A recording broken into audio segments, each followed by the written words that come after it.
The sea was calm that night. Far too calm for Captain Rourke's liking.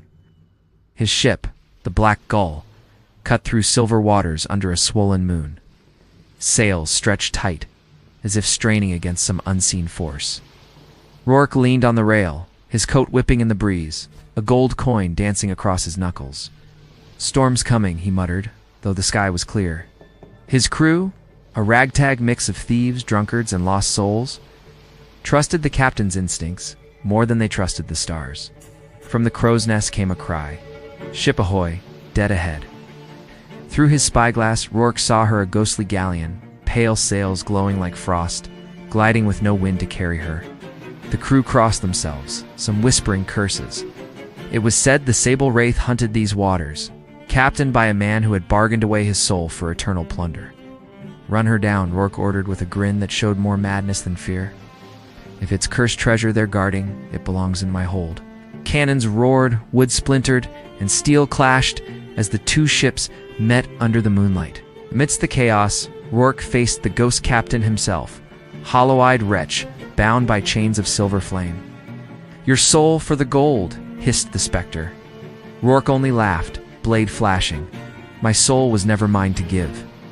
When dawn broke, only one ship sailed away. The crew swore they heard their captain laughing still, though none could say whether he was among the living or the damned.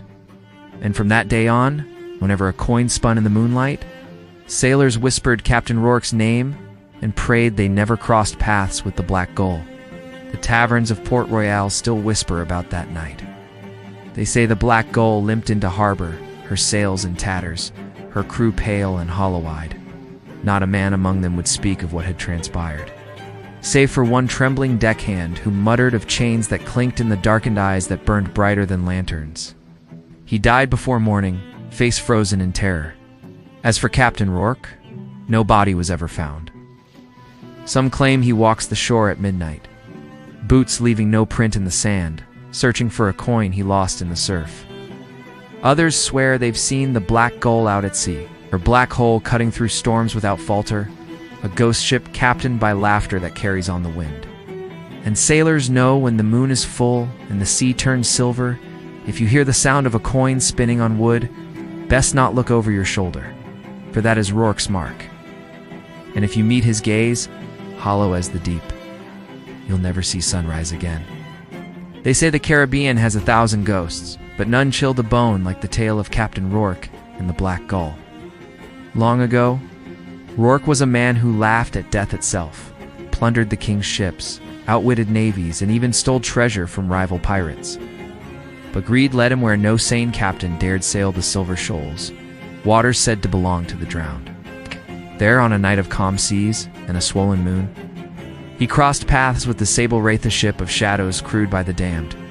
Rourke fought the ghost captain, steel against chains of flame, and though no mortal should have stood a chance, the sea seemed to favor his madness.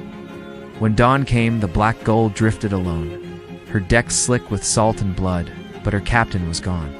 Since then, strange sightings plagued the waters. Sailors claim to see the Black Gull cresting waves that rise from nowhere, her tattered sails full though the wind is still. They say Rourke walks her deck, coins spinning endlessly across his fingers, his laughter carrying through the fog like a death knell. Superstition holds that if you hear the sound of a coin rolling on wood at sea, you must toss silver overboard at once, or Rourke will come to claim your soul for his crew. Those who ignore the warning vanish without trace. Her ships later found adrift, empty but for chains that clink in the dark. And so, when the moonlight paints the sea in silver, the wise whisper a prayer and keep their pockets light. For the Black Gull sails still, and Captain Rourke is always hunting for the living to join the dead.